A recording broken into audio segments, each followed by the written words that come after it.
Olá, seja bem-vindo a mais uma aula nossa da série Pensando Biblicamente. Na semana passada nós não tivemos aula, porque a aula foi... Na verdade, nós tivemos aula, né? Você que só nos acompanha pelo YouTube, você não viu a nossa série de aulas, porque na aula passada nós tivemos uma aula ao vivo com o reverendo Rubens.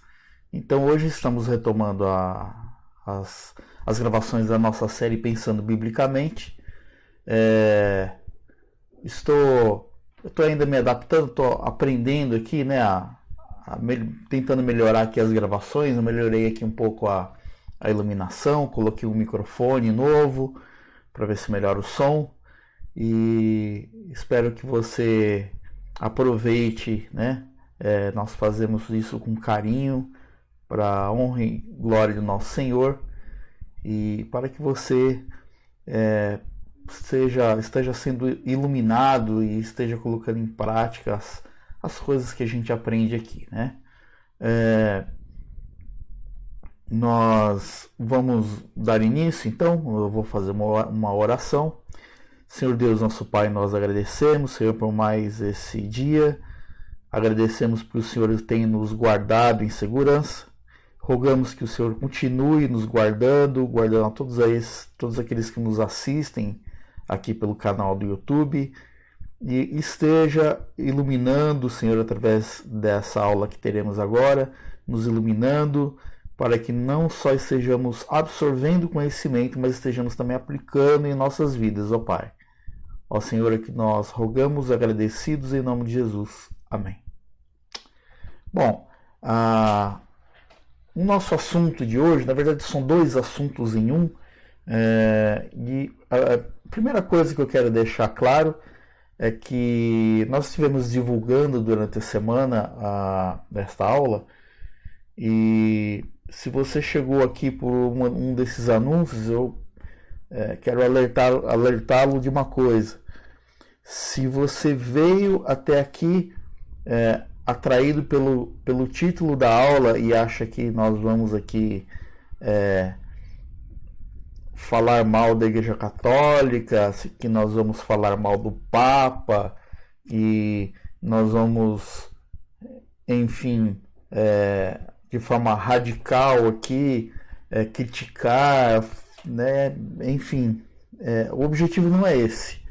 O objetivo é sempre com base bíblica, né? Sempre analisando os fatos, tendo como pressuposto que tudo que nós aprendemos, tudo que nós vemos aqui é sempre com base nas Escrituras. Então, com base nas Escrituras, analisarmos o assunto, né?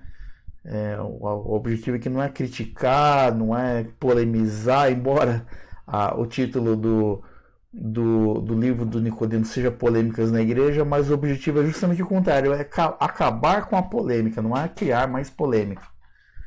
Então, o nosso assunto de hoje, né, as duas principais perguntas estão aí, né, que é o resumo do que a gente vai ver hoje. O primeiro é: Pedro e Francisco. A Igreja Católica Romana afirma que os papas são sucessores de Pedro. Isso se sustenta biblicamente? Segunda pergunta: apóstolos de verdade? Muitos líderes hoje reivindicam para si o título de apóstolo. A que conclusões chegamos se compararmos eles com os apóstolos, com o apóstolo Paulo, o maior deles? Então são essas duas perguntas que nós objetivamos responder até o final desse vídeo, né? Bom, vamos lá. Deixa eu ligar aqui o meu apontador laser. Ok, vamos lá.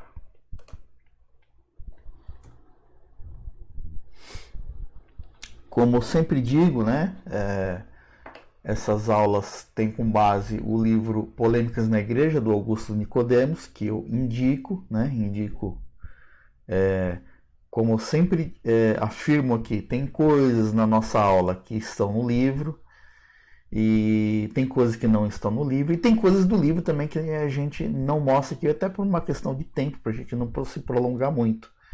Mas eu recomendo, né, que você leia com atenção, com calma esse livro, no qual estão baseadas as nossas aulas. Bom, primeiramente, né, sobre a questão do Papa, né? Então, primeira pergunta: os papas são realmente sucessores do apóstolo Pedro? Pedro foi o primeiro papa da igreja? Então, essa é a afirmação da Igreja Católica, de que Pedro foi o primeiro papa da igreja. E todos os outros papas que vieram até o atual, que é o Papa Francisco, são sucessores do apóstolo Pedro, né? Então, a renúncia do Papa Bento XVI, né, cujo nome, o nome real é Joseph Ratzinger, que renunciou, né, e hoje é considerado pela Igreja Católica o Papa Emérito, pelo fato de ele estar vivo, né, porque geralmente o cargo de Papa ele é vitalício e ele se encerra quando na morte deste Papa. Então, o caso do Joseph Ratzinger, né, o Papa Bento XVI, foi um caso atípico, que ele renunciou, e aí houve a eleição do cardeal argentino Jorge Mário Bergoglio, que nós o conhecemos como Papa Francisco, né, para substituí-lo. E isso trouxe à tona mais uma vez a reivindicação pela Igreja Católica da legitimidade do Papa como sucessor do apóstolo Pedro no papel de cabeça da Igreja de Jesus Cristo aqui na Terra. Então, o que a Igreja Católica defende? Que após Pedro, os papas que surgiram depois de Pedro nada mais são que os sucessores de Pedro, né? Que o Pedro foi o primeiro papa, o primeiro cabeça da igreja. Então, seguindo esse raciocínio, Francisco se assenta no trono de Pedro, que é o que defende os seguidores da instituição romana. Então, o nosso objetivo aqui é analisar isso biblicamente, né? Por isso que o nosso módulo se chama Pensando Biblicamente, porque a gente não vai aqui falar de tradição, tal, de história, a gente vai falar das escrituras. Então nós temos várias evidências de que havia uma posição de destaque do apóstolo Pedro. Então, olha só. Pedro esteve entre os primeiros a serem comissionados, então está aí a referência bíblica, se você quiser conferir, né?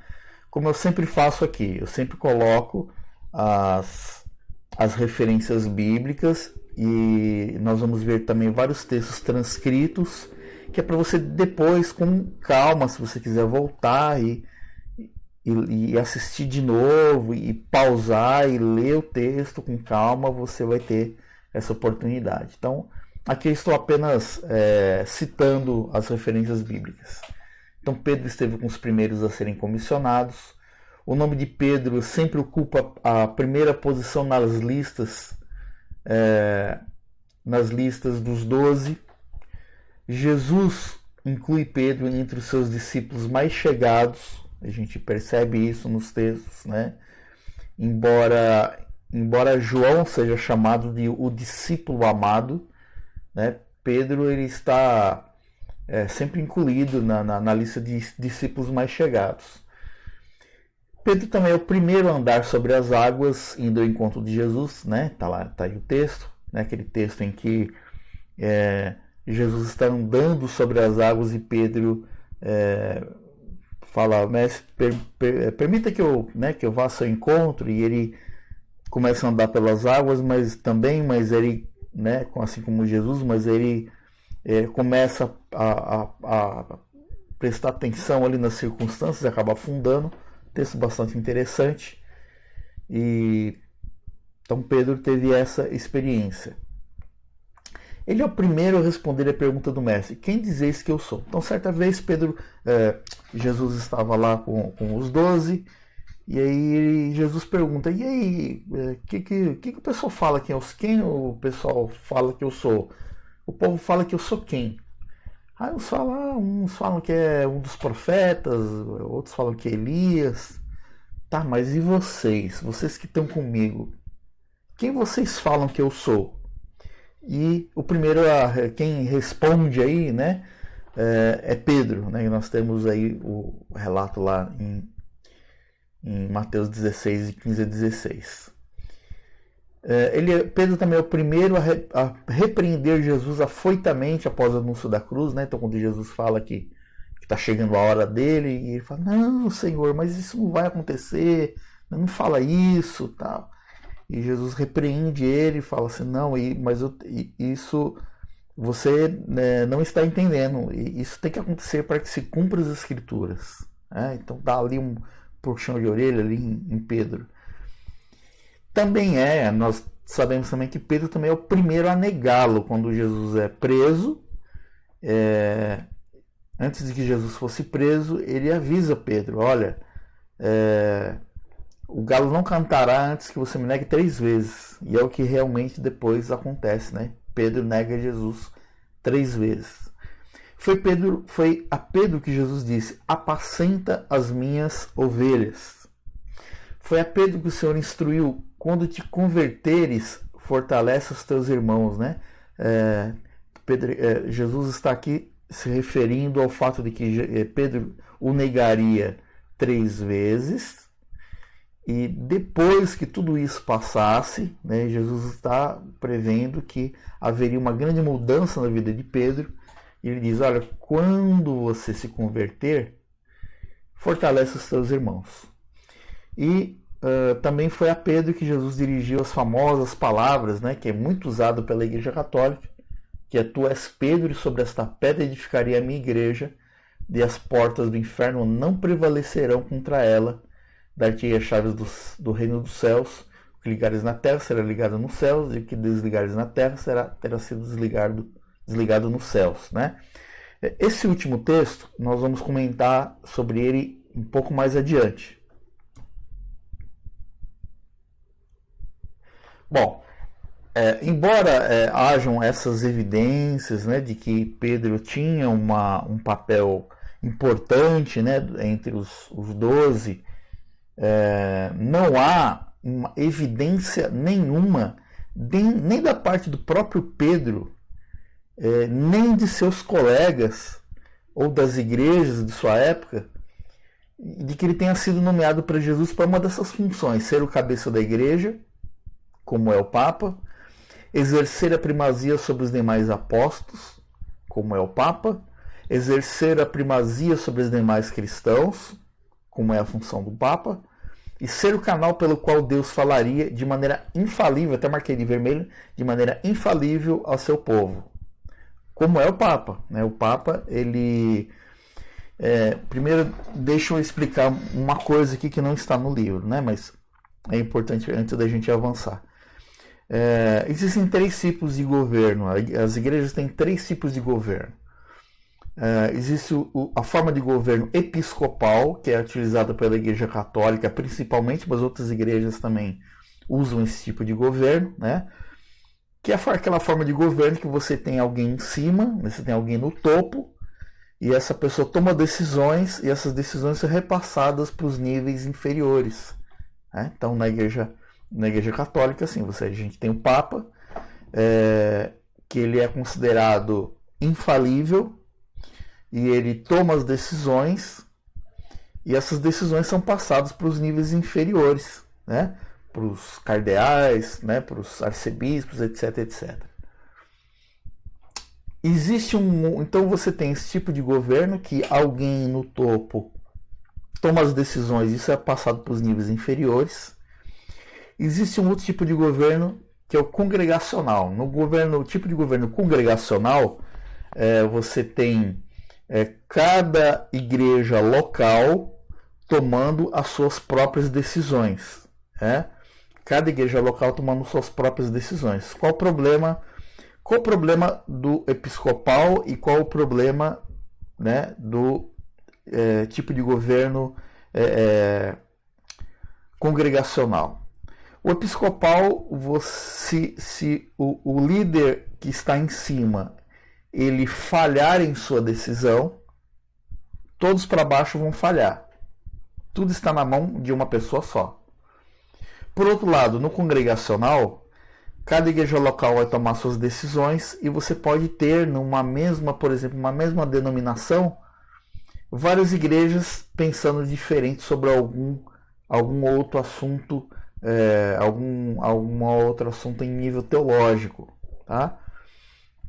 O que nós, presbiterianos, é claro, também não estou dizendo que a nossa forma de governo é perfeita, não estou dizendo isso, mas a forma de governo que nós adotamos, porque nós consideramos a forma bíblica, é o tipo de governo, a forma de governo presbiteriano, né? Que ele você tem representantes eleitos e você não tem um líder supremo e também não tem as igrejas tomando decisões isoladamente, mas representantes de um conjunto de igrejas se reúnem, tomam decisões que são repassadas a todas as igrejas. Isso é bíblico e nós vamos ver mais a seguir.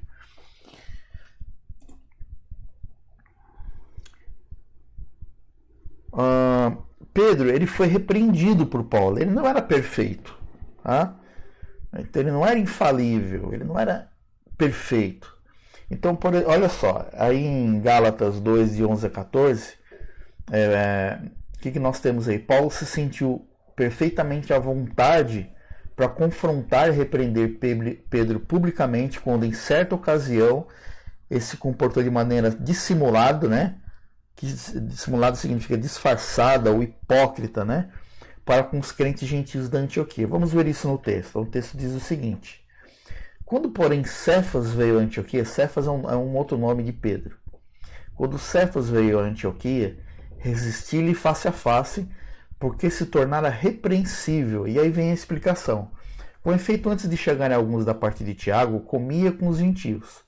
Quando, porém, chegaram, afastou-se e, por fim, veio apartar-se, temendo da circuncisão. Então, Paulo aqui, ele acusa Pedro de ter duas caras. Pedro, eu chamei a atenção de Pedro porque ele foi hipócrita, ele foi duas caras, porque ele teve um comportamento quando estava com os gentios. Lembrando quem são os gentios? Gentios são não judeus. E quando os judeus chegaram, aí ele mudou o comportamento, né? Aí ele se afastou dos gentios, porque para os judeus, no entendimento deles, não pegava bem, né, se misturar com os gentios.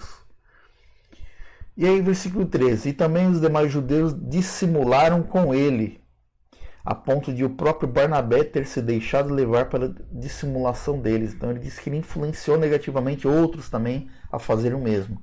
Quando, porém, vi que não procediam corretamente segundo a verdade do Evangelho, disse a Cefas na presença de todos: se sendo tu judeu vives como gentio e não como judeu, por que obriga os gentios a viverem como judeus? Então ele chama a atenção de Pedro. Então Pedro não era alguém ali perfeito, infalível.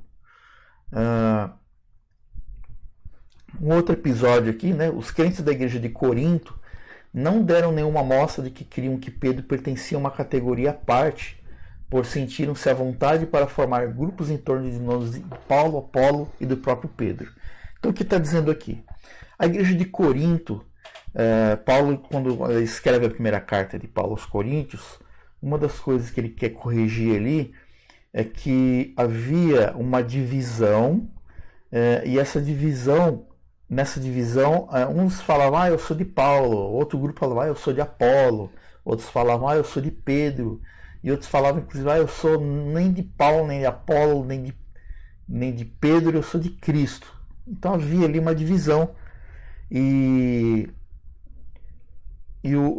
Esse texto, né, que está em 1 Coríntios 1,12, ele demonstra para a gente que Cefas, voltando a lembrar que Cefas era o outro nome de Pedro, um outro nome pelo qual Pedro era chamado, ele não é o primeiro da lista. Então ele não era assim, ninguém estava dizendo que Pedro era um líder que estava acima dos outros. Então ele é aqui esse tal do Paulo, né? Paulo, Apolo, Cefas e Cristo, tá? Então, só para ilustrar essa gravura, essa pintura aí, então nós temos aí 5 personagens, né? Epafrodito, Sóstenes, aí o terceiro aí, né, da esquerda para a direita é Apolo, depois vem Pedro e por último César. Jesus também não nomeou Pedro para a cabeça da igreja, né? Então o Mateus quando escreve esse evangelho, ele não entendeu que a promessa que Jesus fez a Pedro, como entende a Igreja Católica, de que Pedro foi dado a Pedro o poder de receber as chaves do reino dos céus e o poder de ligar e desligar, e por isso é uma evidência de que Pedro teria uma posição suprema, né, perante os outros. O que diz aqui é o seguinte, olha só, versículo 18 de Mateus 16 diz: também eu te digo que tu és Pedro, e sobre esta pedra edificarei minha igreja. Aí não está transcrito, mas se você ler um pouco anteriormente, Pedro diz que fala quem Cristo é para ele. E aí Jesus ele fala assim: muito bem, Pedro, então olha, é sobre esta pedra, ou seja, sobre esta afirmação que você fez, né, sobre esta verdade que você acabou de dizer, é que eu vou edificar a minha igreja, né? Outros também há outros dizem que quando Jesus fala sobre esta pedra está se referindo a si mesmo, né? De qualquer forma, não há evidências de quando Jesus fala sobre esta pedra está se referindo a Pedro, né? Que aí usa um trocadilho, fala que Pedro significa pedra, e é Petros em grego, tal, então está falando de Pedro. Não está falando de Pedro, tá bom? E aí, lá em Mateus 18, tanto é que lá em Mateus 18, essas palavras são repetidas se referindo não a Pedro, à igreja. Porque diz lá no versículo 17, né? E se ele não os atender, aqui está falando aqui da disciplina na igreja, né? Se ele não os atender, dize-o à igreja. E se recusar ouvir também a igreja, considera-o como gentil e publicano. Em verdade eu vos digo que tudo que ligardes na terra terá sido ligado nos céus. Olha aqui de novo, falando a mesma coisa que foi falado lá nos versículos de 18 a 19. No capítulo 16. E tudo que desligares na terra terá sido desligado nos céus. Então está repetindo aqui, só que agora se referindo à igreja toda, né? Então, porque se era Pedro que tinha o poder de ligar e desligar, porque depois, mais para frente, isso é atribuído à igreja. Tá bom? Então, lembre que todas as doutrinas bíblicas, né, nós devemos nos basear nas escrituras todas, não em textos isolados, né? Então a gente tem que analisar o todo.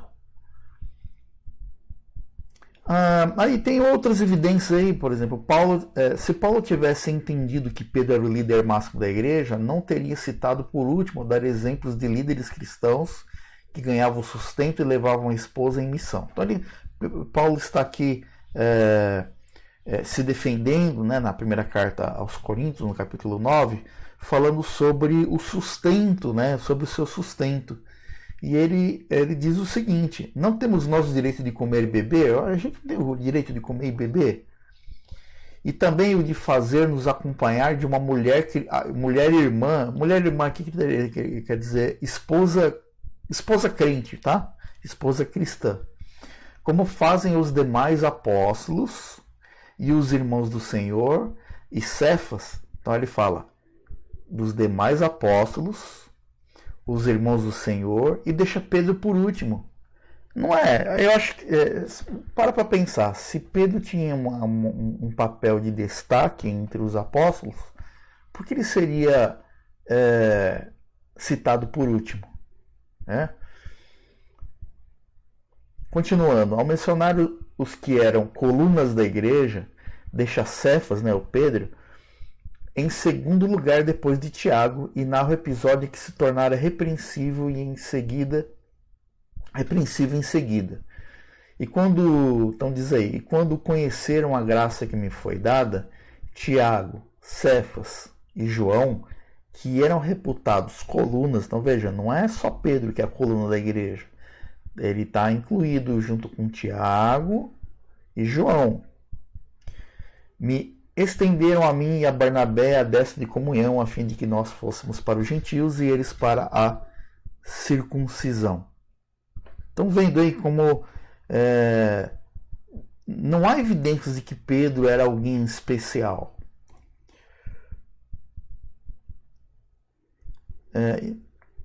Continuando, nem mesmo Pedro se vê como primos interpares, né? Esse termo, primos interpares, significa alguém que está acima dos seus iguais, dos seus colegas de função. Então, quando entrou na casa de Cornélio para pregar o evangelho, o centurião romano se ajoelhou diante dele em devoção. Nós sabemos que é uma prática comum as pessoas se ajoelharem diante do Papa, né? E aqui Cornélio faz o mesmo diante de Pedro. E diz o seguinte: com essas palavras Pedro o fez levantar-se, né? Dizendo: ergue-te, eu também sou homem. Ele não fala assim: meu filho, beija aí minha mão. Ele fala: não, ergue-te, que eu também sou homem. Olha que diferença.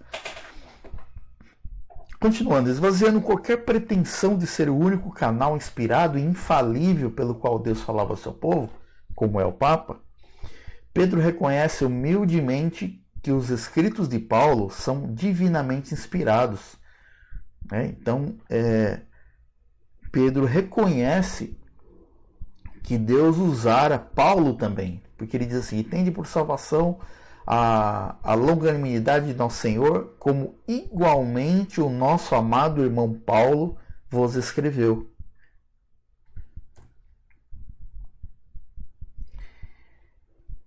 E Pedro também desmente a ideia de ser a pedra fundamental da igreja. Lembra lá no começo que a gente falou lá sobre Mateus 16, 18, né?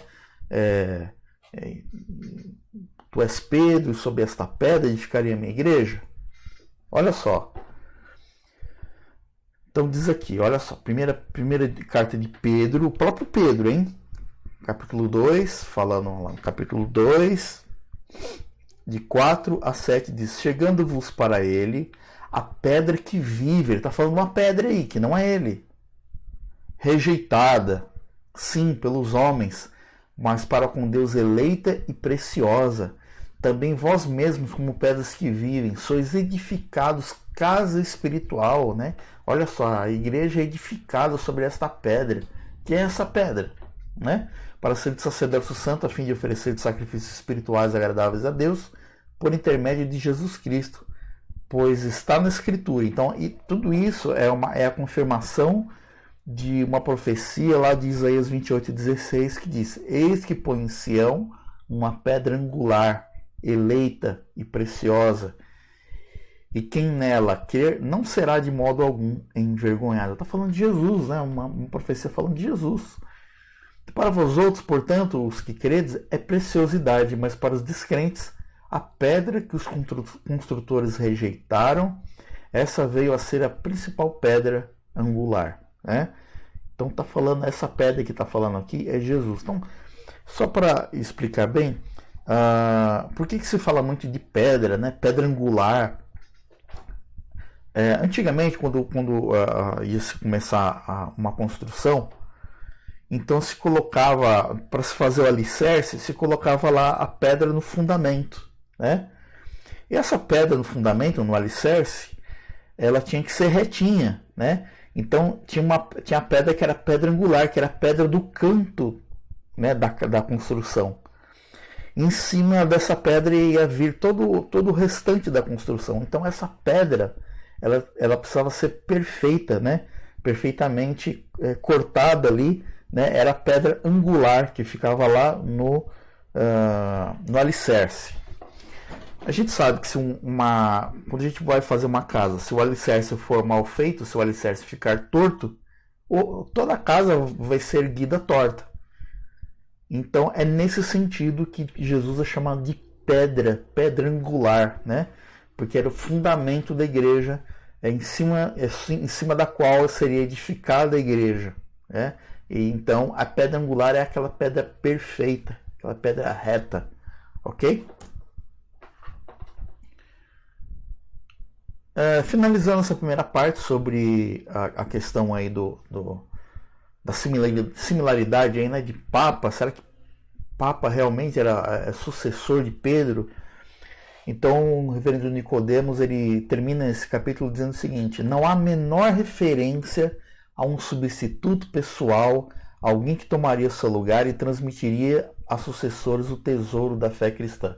Não há evidência disso nas Escrituras, de que Pedro, de que haveria, né, depois de que Pedro teria um papel assim especial e que seria eleito depois dele alguém para sucedê-lo, né? Não há nenhuma referência a isso.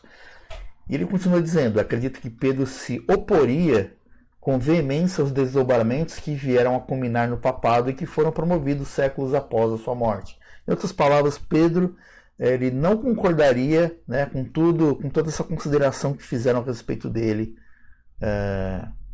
E não à toa a nota central da reforma protestante do século XVI, foi a rejeição da figura do Papa e o estabelecimento das Escrituras como única e infalível fonte de revelação divina, né? Então o foco da reforma foi justamente esse, da reforma protestante, que acima do que o Papa falava estava, né, e está até hoje as Escrituras, né, que tem a palavra final, né, é a nossa regra de fé e de prática, ok? Continuando aqui, vamos para o outro assunto. Não falamos de um apóstolo, falamos de Pedro. Agora nós vamos falar de Paulo. Então, nós sabemos que surgem hoje pessoas né, líderes religiosos, que têm reivindicado para si o título de apóstolo. Eles não se, né, por algum motivo que não convém aqui, não vem ao caso aqui discutir, eles não se contentam em serem chamados de pastores, né? Mas eles querem mais, né? Eles querem ser chamados de apóstolos e se dizem, assim como o Papa era. Vejam que interessante, assim como a Igreja Católica e o Papa reivindicam para si o posto de sucessores de Pedro, né? Na linha que nós chamamos de evangélica também existe isso, de uma forma um pouco diferente, mas existe. Existem pessoas que reivindicam para si o título de apóstolo e dizem que são sucessores dos apóstolos lá, né, do primeiro século do cristianismo. E como era, vamos analisar como era, afinal, a vida diária de Paulo, um apóstolo de Cristo, um apóstolo que nós temos muitas informações. Vamos ver. Então, rapidamente, eu vou citando aqui vou fazer as citações aqui rapidamente. Eu também aqui não coloquei todas as citações que são trazidas pelo livro. O livro tem mais citações, tá? Então recomendo que eu recomendo duas literaturas se você quiser se aprofundar no assunto. A primeira é o próprio livro Polêmicas na Igreja, né, que traz outras citações bíblicas além das que eu vou mostrar aqui. E também tem o livro Apóstolos, também do reverendo Augusto Nicodemos. Ele dedica uma obra inteira ao assunto. Mas vamos lá. Algumas evidências bíblicas sobre quem era Paulo. Então, ele não batizava muitos, justamente para não formar um fã-clube, né? Não juntar gente em volta dele. Então ele diz lá em 1 Coríntios 1, 14 a 17: dou graças a Deus porque a nenhum de vós batizei, exceto Crispo e Gaio. Por que motivo? Para que ninguém diga que fosses batizado em meu nome. Então ele não queria né? Ele não queria que as pessoas fossem seguidores de Paulo. Queriam que as pessoas fossem seguidores de Cristo.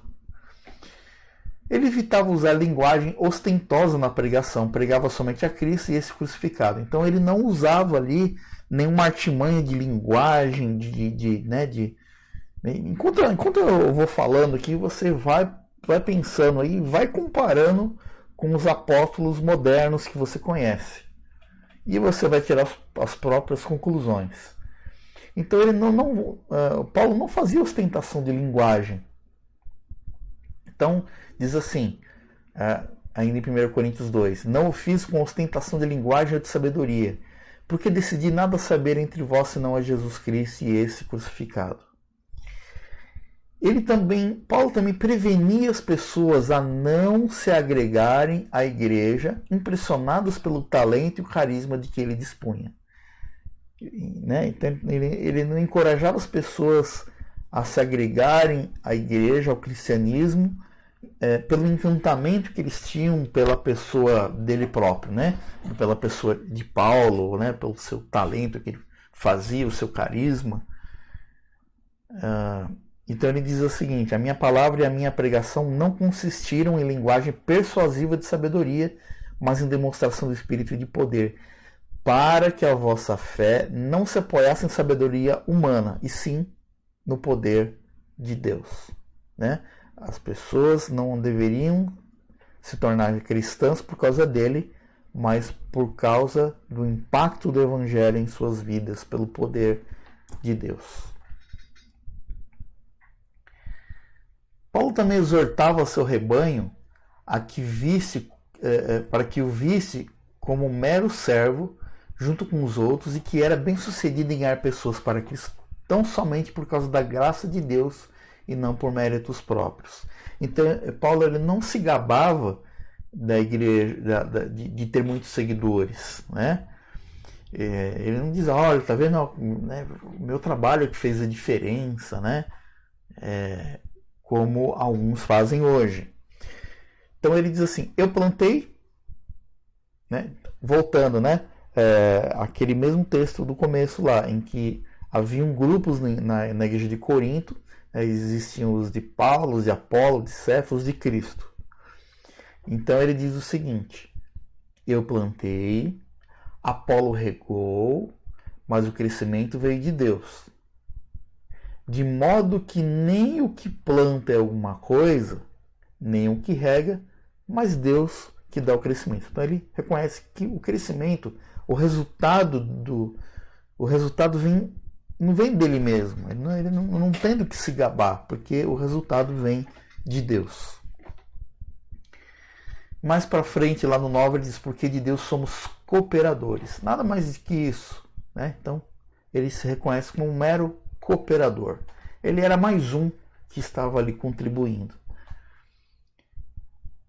Diante da tentação de ter seu ministério exaustivamente comparado com os de Apolo e Pedro, repetia que Deus apenas orientava os apóstolos a que fossem fiéis e não que buscassem sucesso. Né? Então tem muitos aí que procuram sucesso. Paulo dizia simplesmente o seguinte: cada um deles seja encontrado fiel. Era só isso, é só isso que Deus quer. Deus não quer grandes acontecimentos, sinais, igreja lotada. Não, ele quer do líder que ele seja encontrado fiel.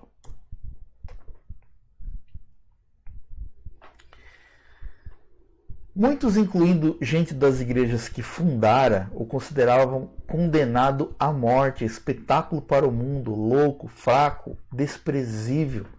Né? Então ele diz assim: porque a mim me parece que Deus nos pôs a nós, os apóstolos, em último lugar. Então os apóstolos procuram o lugar de destaque, procuram fama, serem reconhecidos. Paulo não, ele diz: olha, parece que Deus nos colocou em último lugar, né? Nós somos chamados de loucos, de fracos, de desprezíveis, né? Nós somos espetáculo para o mundo. E uma outra característica também de Paulo é que ele trabalhava até se cansar para garantir o próprio sustento, né? Lembrando que Paulo a sua profissão era um fazedor de tendas, né? Então, continuando aí no versículo 12, diz: e nos afadigamos trabalhando com as nossas próprias mãos. Quando somos injuriados, bendizemos; quando perseguidos, suportamos, né? Então ele diz aqui: olha, eu trabalho com as minhas próprias mãos. Ele também pregava e evangelizava gratuitamente nas igrejas, né? Ele não buscava riqueza com isso, né? Sem nada pedir e nada receber, para não comprometer o evangelho de Cristo. Isso não significa, né? Paulo em absolutamente está defendendo que os líderes não ganhem, não recebam, não sejam sustentados pela própria obra, né? Porque ele está dizendo o seguinte, olha só: assim ordenou também o Senhor aos que pregam o evangelho que vivam do evangelho. Eu, porém, não me tenho servido de nenhuma dessas coisas. É uma decisão dele, né? Ele defende que o líder ele viva o líder que se dedica ao evangelho, que ele viva do evangelho, né? Trazendo para os dias de hoje que nós sabemos que tem igrejas que os pastores têm o seu emprego e outras igrejas sustentam o seu próprio pastor, como é o caso da igreja presbiteriana, né? Então ele está dizendo que não existe nada errado nisso, né? Mas há uma decisão particular dele de não ser, olha, não me tenho servido de nenhuma dessas coisas, tá?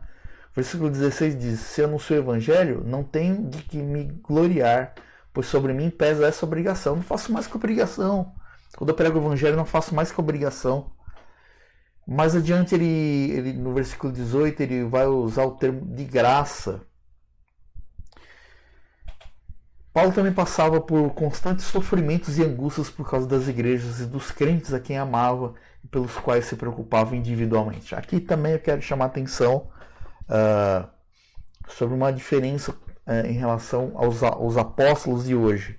Porque ele diz o seguinte: porque no meio de muitos sofrimentos e angústias de coração vos escrevi. Olha, eu tenho sofrido, passado por sofrimentos e angústias, e eu escrevi para você com muitas lágrimas, mas não é para vocês ficarem tristes, entristecidos, mas para que conhecesseis o amor que vos tenho, que vos consagro em grande medida. A característica do verdadeiro apóstolo é que ele se preocupa, ele ama, né? Ele ama aqueles a quem ele prega o evangelho, ele considera como seus filhos, né? Então é importante a gente notar o seguinte: Paulo, ele fez algumas viagens missionárias, isso você vai ver lá no livro de Atos, e nessas viagens missionárias ele escreve durante a sua permanência em uma cidade, ele escreve a uma igreja em que ele já esteve para ir acompanhando, para saber como os irmãos estão. Então ele é uma característica de Paulo se preocupar com seus liderados. Ele se preocupa pessoalmente com eles, né? Por que eu estou frisando isso? Porque o que nós vemos hoje, as igrejas cheias, abarrotadas, já falei isso na aula passada, as igrejas cheias, abarrotadas de gente, você olha assim, você tem dificuldade para entender onde é que a igreja termina de tanta gente, mas aquelas pessoas entram, saem e o líder deixa de conhecê-los pessoalmente, ele não tem um cuidado pessoal para aquelas pessoas.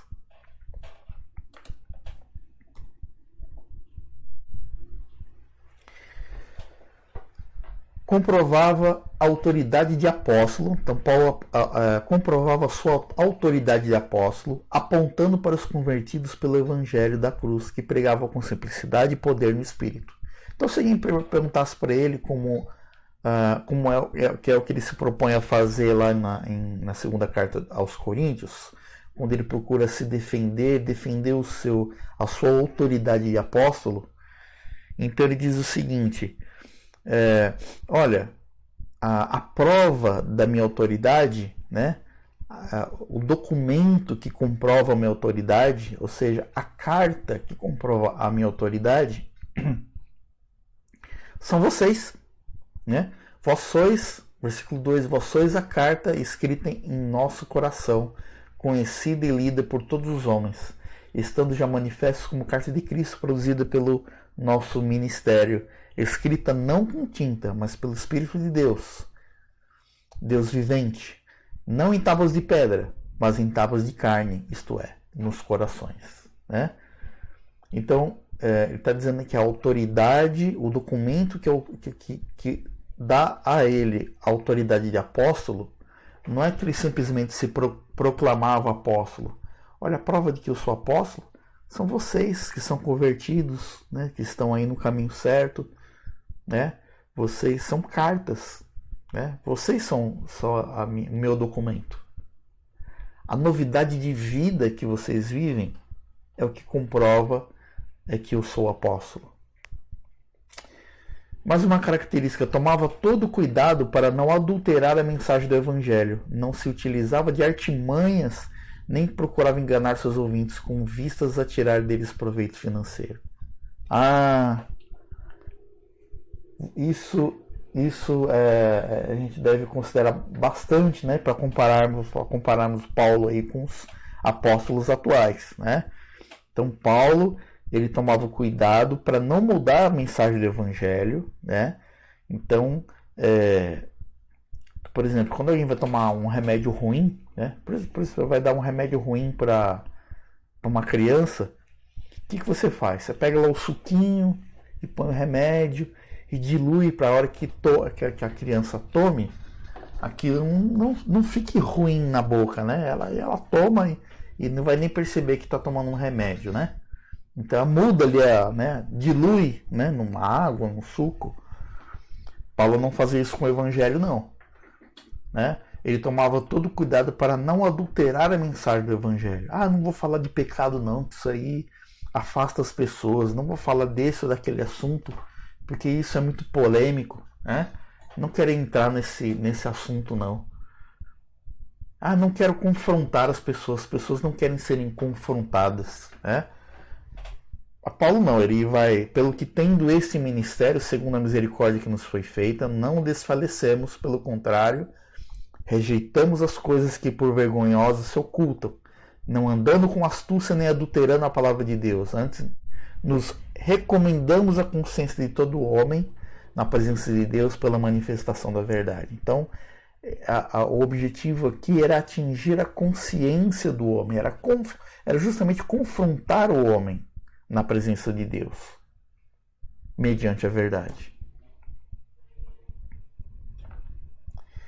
Paulo também não depositava a sua esperança em expectativa na terra, né? Ele não tinha grande expectativa com as coisas daqui, né?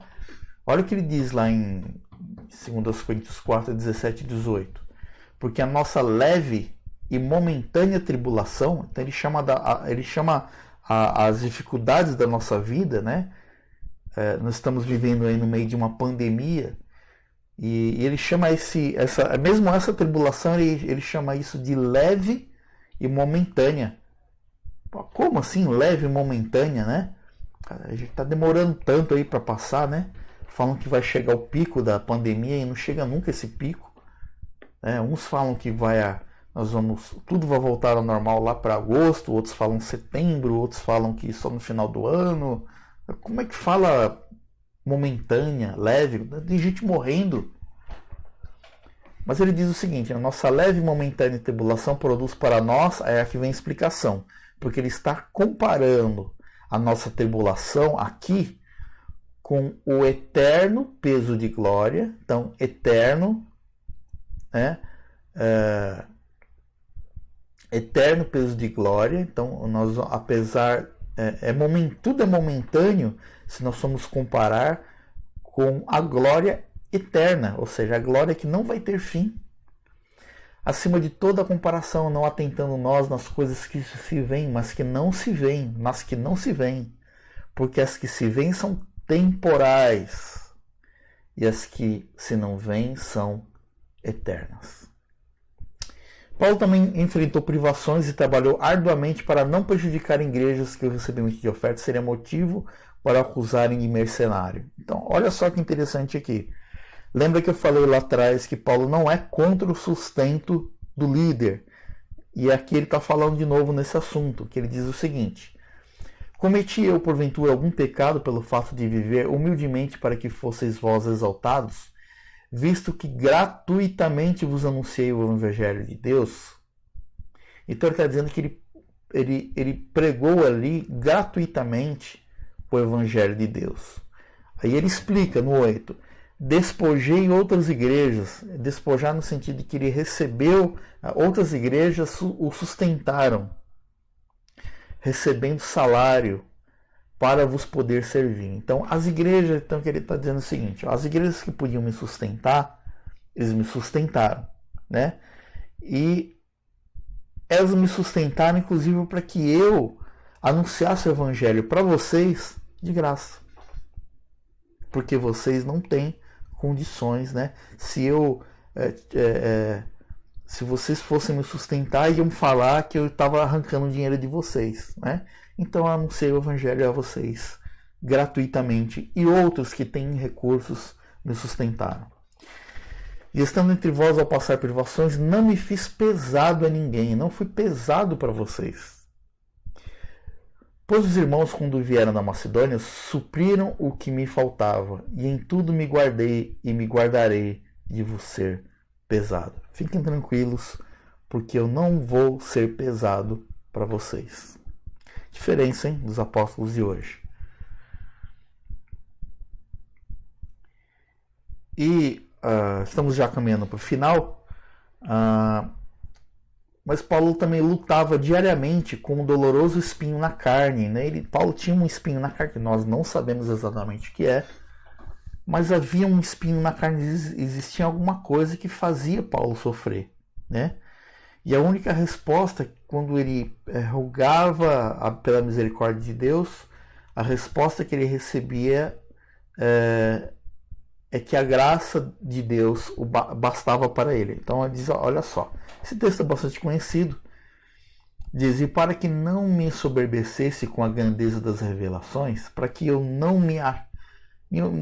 trazendo o popular de hoje, para que eu não me achasse, né, para que eu não me jactasse, para que eu não me achasse mais que os outros, foi-me posto um espinho na carne, para me colocar no meu devido lugar, né? Mensageiro de Satanás, para me esbofetear, a fim de que não me exalte. Por causa disso, 3 vezes pedi ao Senhor que o afastasse de mim. E olha a resposta que ele recebe: a minha graça te basta, porque o poder se aperfeiçoa na fraqueza. De boa vontade, pois, mais me gloriarei nas fraquezas, para que sobre mim repouse o poder de Cristo. Então isso é assim que foi a vida de Paulo, o ministério de Paulo, né? No meio a tribulações, e essas tribulações faziam com que ele se colocasse num devido lugar.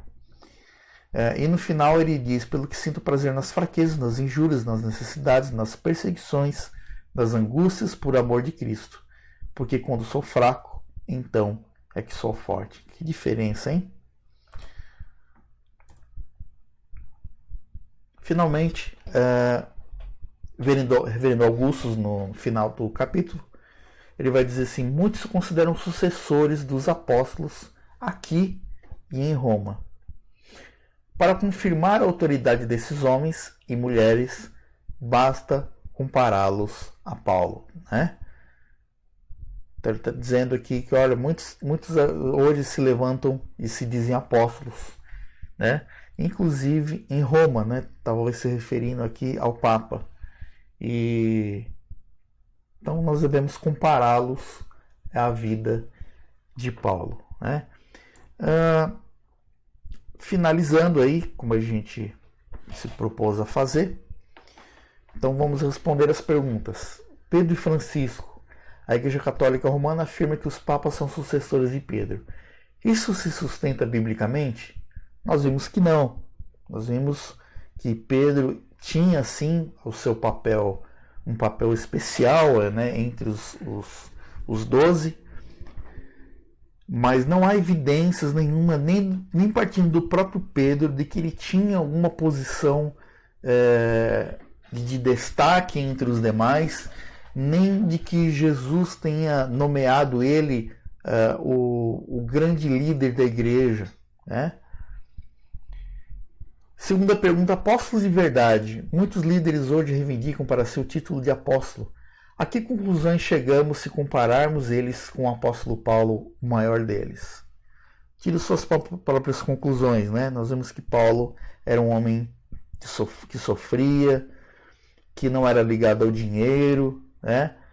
Que não mudava, não procurava melhorar a mensagem do evangelho para agradar os seus ouvintes, que não tinha preocupação de juntar pessoas em volta de si. E aí fica aí para você pensar. Será que os apóstolos de hoje eles são realmente sucessores de Paulo? E nós vamos ficando por aqui. Espero que isso tenha ajudado você. Se você quiser aí deixar o seu comentário no vídeo, alguma pergunta, algum comentário, deixe aí que eu terei o maior prazer em responder, né? Que Deus esteja abençoando sua vida e esteja te protegendo a você e sua família no meio dessa pandemia, né?